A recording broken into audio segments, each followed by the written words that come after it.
So I'm Ervin Bullock, and I'm sitting here on the purple bench with Joe Marx, a friend. and I've asked him to share his story, but let me just tell you that Joe has worked with Compassionate St. Augustine. He's done an initiative called Golden Way, Films That Make a Difference, and they have panels with the films. And he also the founder and organizer of the St. Augustine Film Society. Now, Joe, if I've said anything that's not exactly right, correct me. No, that's right on. That's what I know about you. And so I've asked him to share a little bit about his family story and his own story.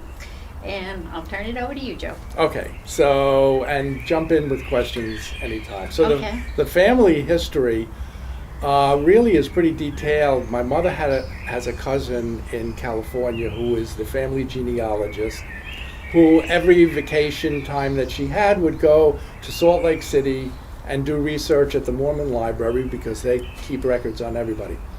So our family really gets traced back to Toledo, Spain in the 15th century. Wow. And they fled Spain during the Inquisition, 1492. They leave for France and spend a couple of hundred years in France, and then for reasons I really don't know, in 1753 relocate to Germany. Great call. So my mother has a real normal childhood, middle class, upper middle class upbringing. The family owns a city block in Frankfurt that has stores on the ground floor, a stable, a butcher shop, and apartments above the stores. They live in one of the apartments. It was a really good upbringing, and then Hitler came to power. And after the Nuremberg laws were put into place, it was not a good time for Jews. My mother's side of the family is a pretty large family, lots of different cousins. One of her cousins fled in 1935, which was pretty early. He probably was the smartest of the bunch. He fled to Lima, Peru in 1935 and set up a chemical business there, became very prosperous. My mother had another cousin branch of the family that were able to get out around the same time my mother did, and they went to Havana, Cuba. So we have family in Havana. And the United States had a very, very strict quota policy at the time. I think they only allowed 25,000 or 28,000 Jews from Europe into the U.S. at any given year. And you needed to have someone, usually another family member, in the United States who would sign an affidavit listing their assets and certify that this family that was now going to be immigrating to the United States would not become a burden, a financial burden on the United States. And this was in the late 30s? Is that the So, period we're talking about? Yes. So my mother's family had applied for visas early on in 1938. Okay. And then November 9th, 1938, Kristallnacht, when large pogroms broke out throughout Germany.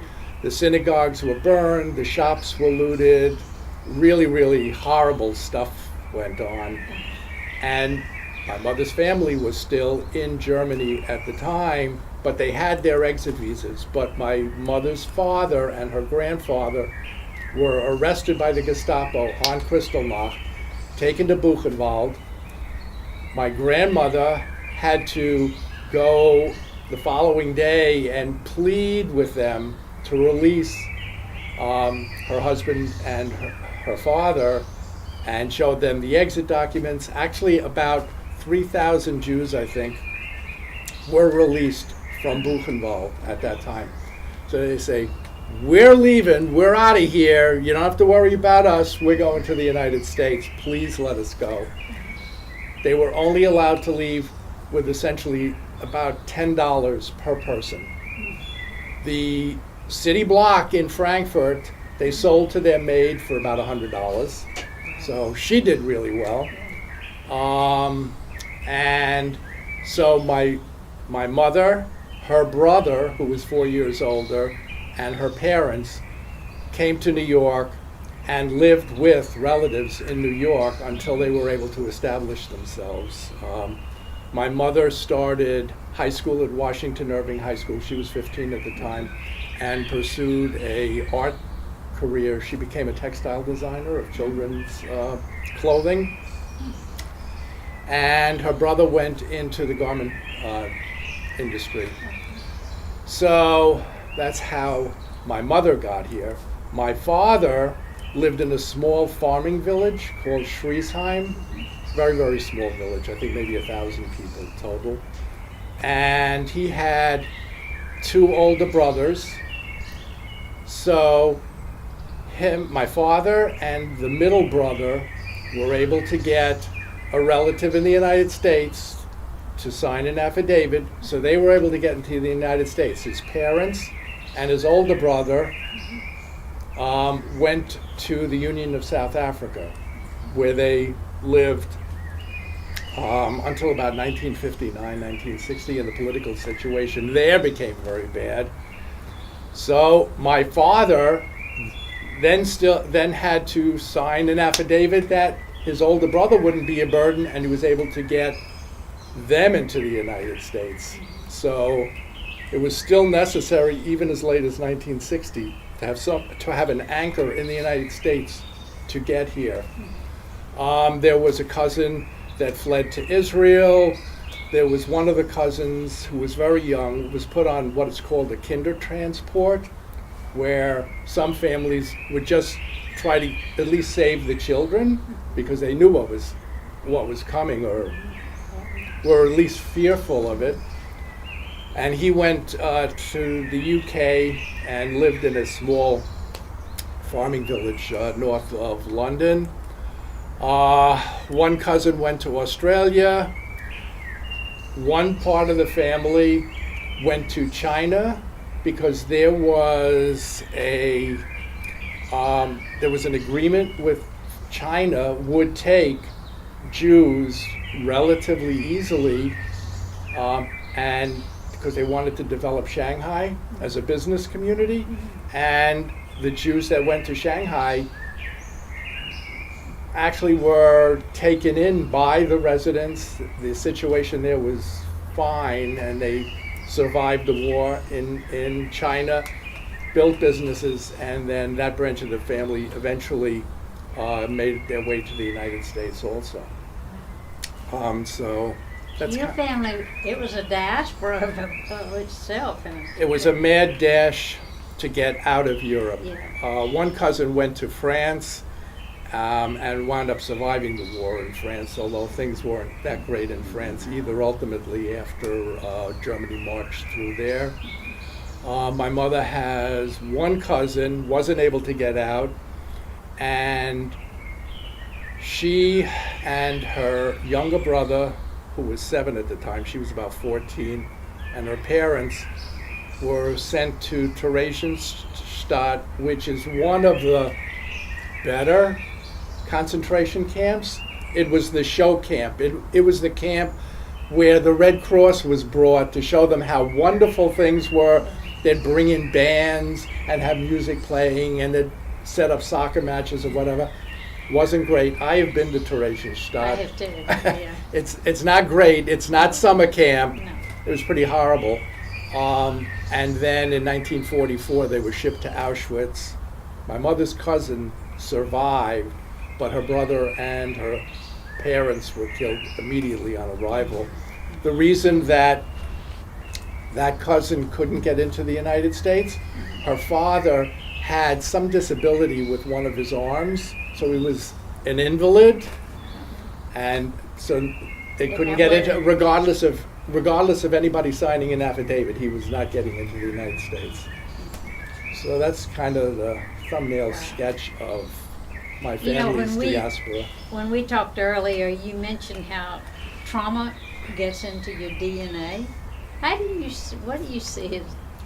Okay, so I was brought up with a father who was thrown out of his country that he loved, and a mother who was thrown out of her country, which she loved, and they actually made I think it might be 3 trips back to Germany.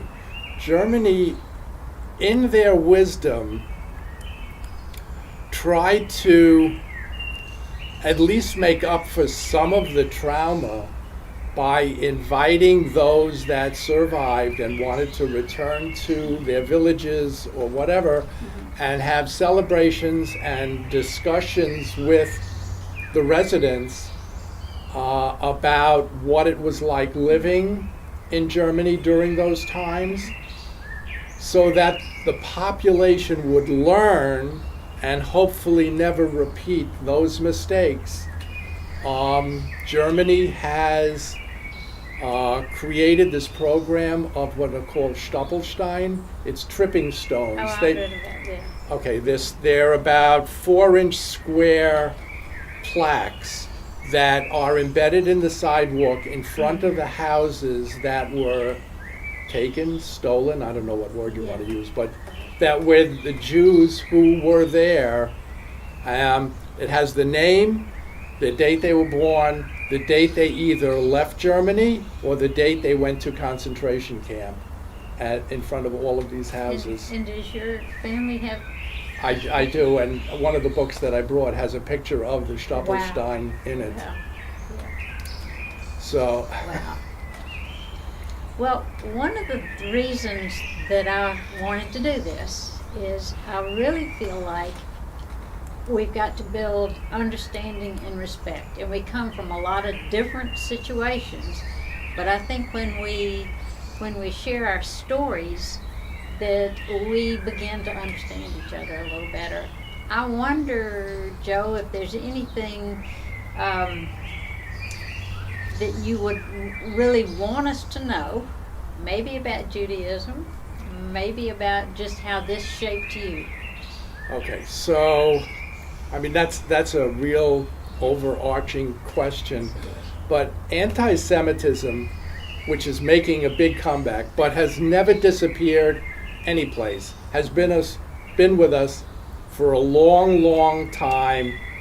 And what happens is, the reason that it stays around so long is that whatever culture we are part of, the anti-Semites say that we are 180 degrees opposite of what their culture reveres. So in Russia, Jews are all dirty capitalists. In the United States, we're all filthy communists. We can't win. So it's a scapegoat kind of thing. It is. I don't know if it's a combination of jealousy. We're an easy target. There's not many of us. We have this reputation of being moneylenders. That was created by the church, which made it not sinful, but exchanging money was at the displeasure of the church. Give it to the Jews, let them do it, and that's how that reputation got started. Gee, I'm sorry, we're good at it? Yeah. The other thing I've heard from a rabbi friend of mine was that during one period, Jews weren't allowed to be farmers, to have the agrarian farms, and so had to be merchants. Have you heard that? No, but we tended to be merchants, go into retail, banking, those kinds of endeavors. But part of my family in Germany, my father's family were agrarian. Part of my mother's family, one was a butcher. Right. So they weren't. That doesn't. They weren't doctors and lawyers. Yeah. Right. What would I want people to know about Judaism? Yeah. It's the first monotheistic religion that everything else is based on. All of the advances of, wow, that's going to sound terrible, but it's where everything started. It's where civilization, a meaningful, humanitarian, compassionate civilization started from. And what has happened is people who view religion in the extreme have corrupted whatever good we have tried to do. We're all dealing with that in our own faith groups, I think. But I sense that there's a real pride for the things that y'all have brought in terms of ethics and justice and humanitarian caring and civilization. I mean, I guess it's embedded in my DNA. Part of the reason for forming the Golden Way Films That Make a Difference. First off, films are a powerful educating tool, but it's to create a more compassionate, friendly, healthy, safe environment in St. Augustine. That's why I do what I do. Okay.